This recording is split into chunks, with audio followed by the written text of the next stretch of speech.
Hello there. So in today's video, we're going to talk about asset depletion.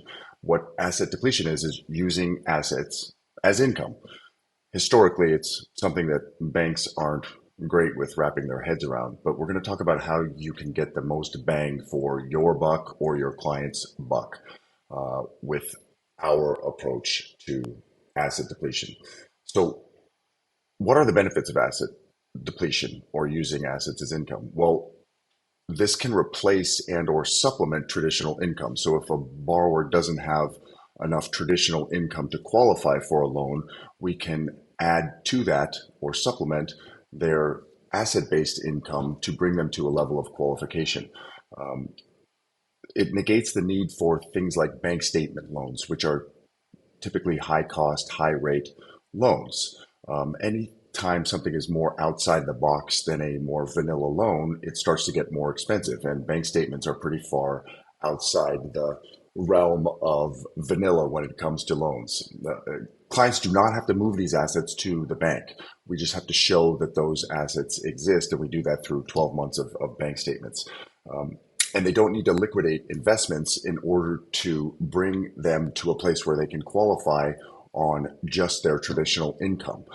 So asset managers, financial advisors love this approach because a client can leave their investments invested into these other asset classes as opposed to liquidate them to bring them down to the level of qualification on the normal side of the equation. And it can be used alongside, as I mentioned, other wage and income sources. So let's look at a scenario of how this would play out. So in this case, we're going to talk about a purchase price of $2.5 million. The client's going to put down 25% or $625,000. That leaves us with a loan amount of $1.875 million. That mortgage payment is $12,161.21. Now that's based upon an assumed rate of 6.75%. We're using that obviously just for analysis purposes. This is not a rate quote of any kind. No, that rate is not locked. The estimated property taxes then for this property are about $2,604.17. If we assume insurance for home insurance or hazard insurance of $350 a month, that gives us a total PITI, principal, interest, taxes, insurance payment of $15,115.38.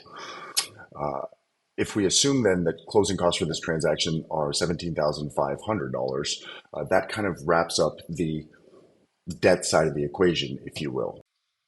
Okay, so now that we have the debt side of the equation handled, let's look at the assets for this particular client. So they've got $1,575,000 in cash assets. They have $1 million in investments, and they have $1.25 million in retirement.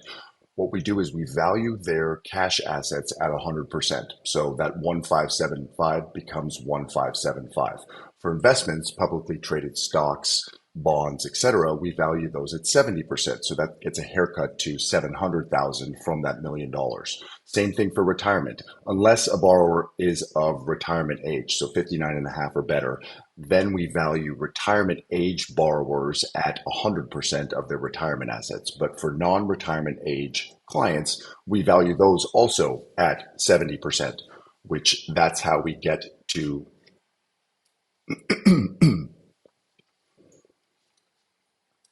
and that's how we get to that $875,000. So that gives us an adjusted gross total of $3.15 million.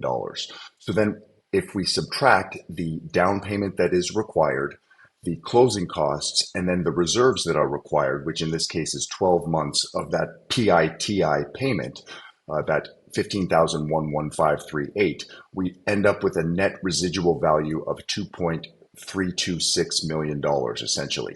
So what we're going to do is then look at how that is then used as income.